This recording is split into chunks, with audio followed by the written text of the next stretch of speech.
Olá, caros alunos, iniciemos mais uma aula de História. Nesta aula falaremos um pouco sobre a cultura grega. Na aula anterior nós falávamos um pouco sobre a Grécia de uma forma geral, sobre a democracia, sobre a civilização cretense e micênica, sobre a polis grega, aquela chamada cidade-estado, sobre as colônias gregas, Atenas, Esparta, sobre as guerras greco-pérsicas, e assim por diante. Nesta aula nós especificaremos um pouco mais sobre a cultura grega, falando um pouquinho sobre a religião grega, sobre as Olimpíadas e a filosofia. Falávamos anteriormente que a cultura grega era politeísta.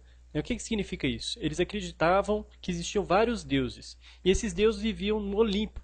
Por isso, para a gente hoje que tem uma cultura judaico-cristã, Olimpo é sinônimo de céu, como se fosse o céu dos gregos. Os deuses gregos eles tinham as características parecidas com as dos seres humanos.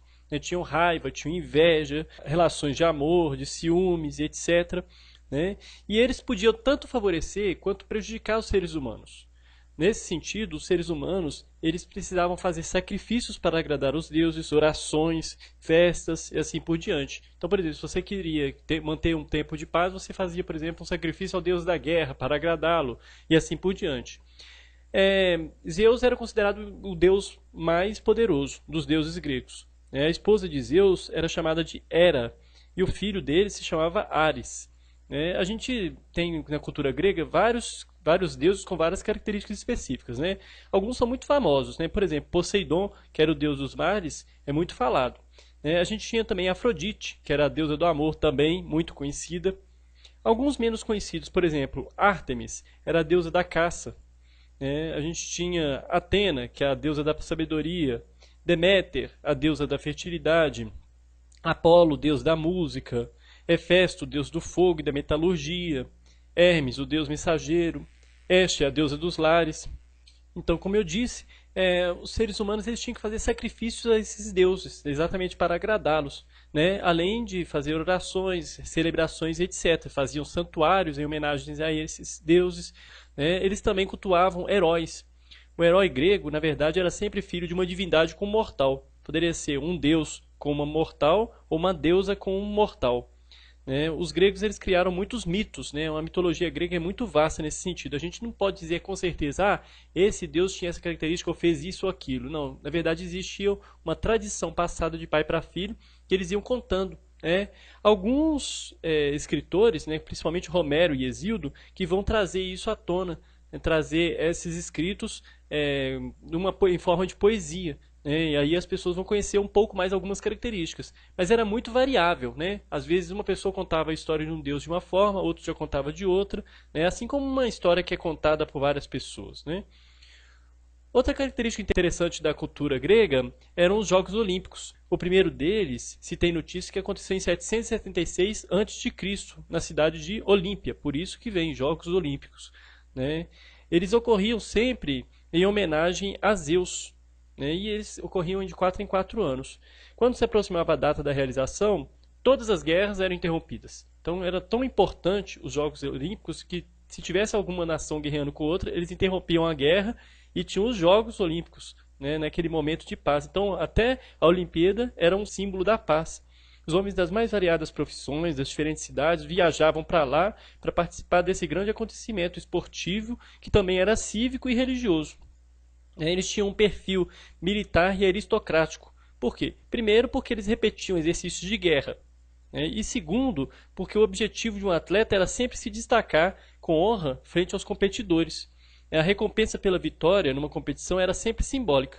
Ainda é até hoje. Os vencedores ganhavam uma coroa feita com folhas de louro e eram recebidos com enorme entusiasmo na volta à sua cidade natal, onde se erguiam estátuas em homenagens a eles.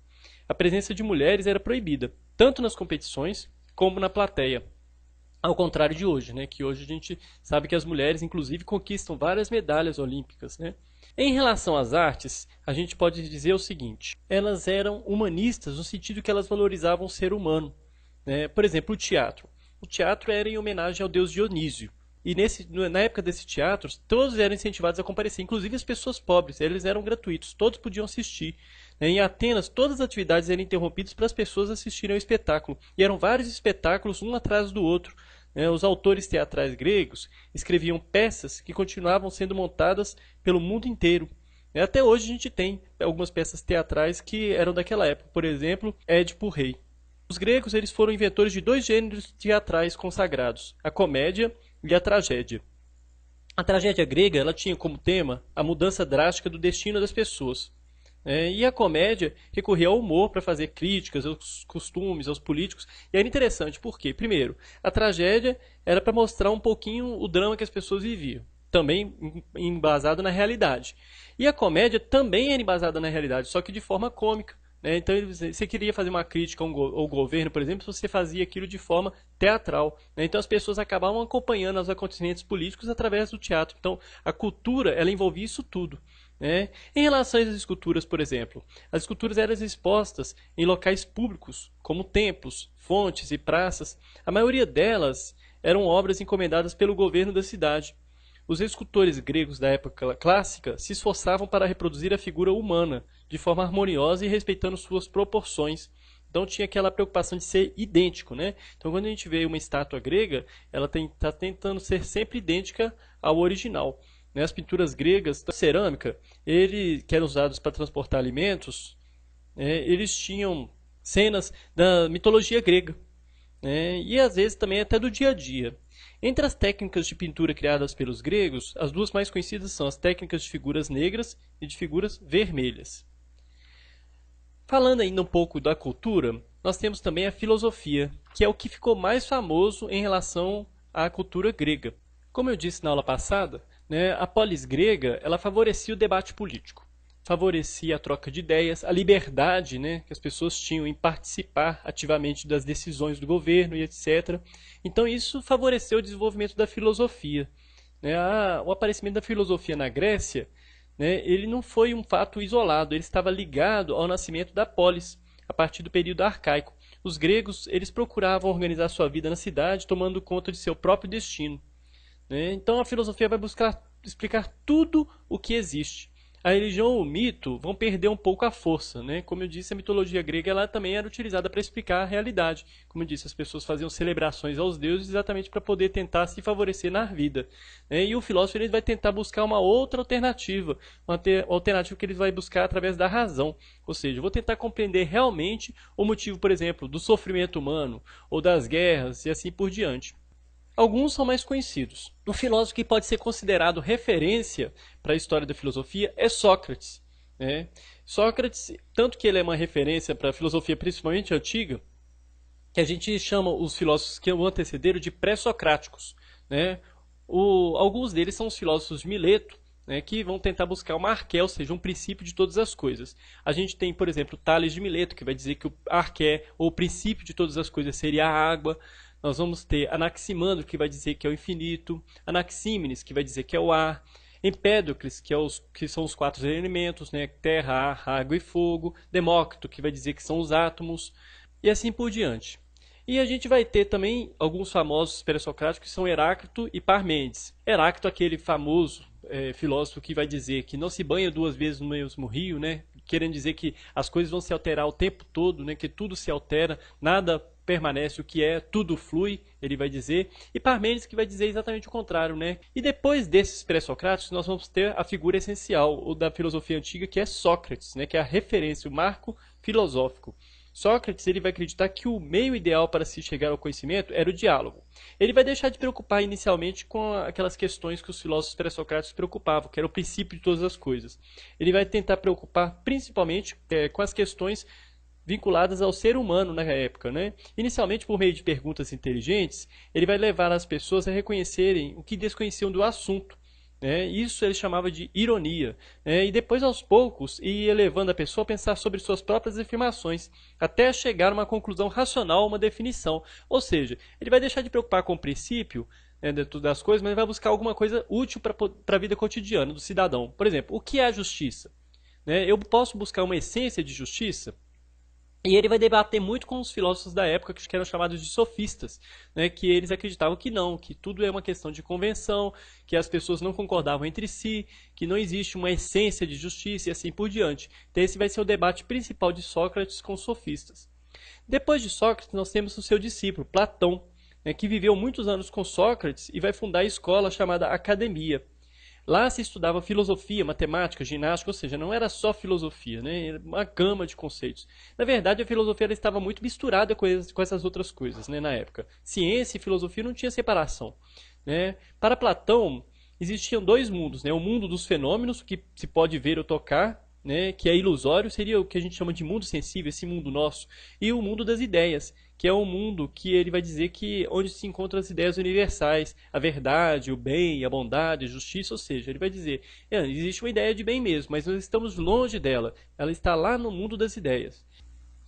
Aristóteles vai ser discípulo de Platão, que vai frequentar a escola de Platão e depois vai discordar dele quanto à existência, por exemplo, dessa duplicidade de mundos, né? Ou de ideias universais e assim por diante. Ele vai considerar que é necessário testar a validade das ideias. E o único meio de fazê-lo seria por meio da experiência. Uma importante contribuição dele é o seguinte: ele vai tentar sistematizar a lógica e organizar o pensamento, a argumentação e assim por diante.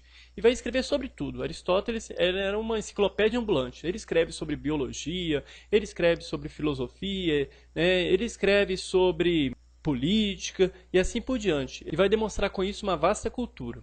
Depois nós temos também aqueles que são famosos até hoje em razão da ciência. Por exemplo, Hipócrates. Hipócrates ele vai ser considerado o pai da medicina ocidental. Ele era um médico grego, né, que fundou a medicina ocidental. Ele descobriu que as doenças elas possuem causas naturais. Numa época em que se acreditava que as doenças ocorriam por força do destino. Né? Imagina, os deuses quiseram, por exemplo, que eu pegasse uma gripe e depois virasse uma pneumonia e morresse. Não, ele vai descobrir que existem causas naturais que vão trazer a doença. Né? Então ele vai ser o primeiro estudioso a perceber a relação entre o modo de vida de um paciente e a doença que era contraída por ele.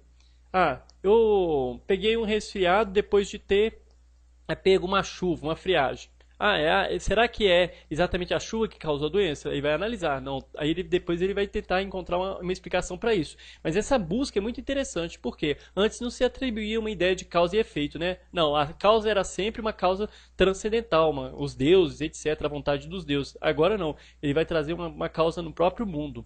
A relação, por exemplo, entre a falta de cuidado e a higiene, ele vai mostrar que isso também causa doenças e assim por diante. É uma das heranças que a gente tem da cultura grega muito importantes para nós. Então, gente, era só uma pincelada, como eu disse. Essa aula foi baseada no livro de História do 6º ano do Alfredo Boulos Júnior. Né? Se alguém tiver alguma dúvida, crítica ou sugestão, podem deixar nos comentários, até mesmo mais especificamente sobre a área de filosofia, que eu poderia até fundamentar um pouco mais se essa aula fosse um pouco maior. Então, muito obrigado pela atenção, até a próxima aula.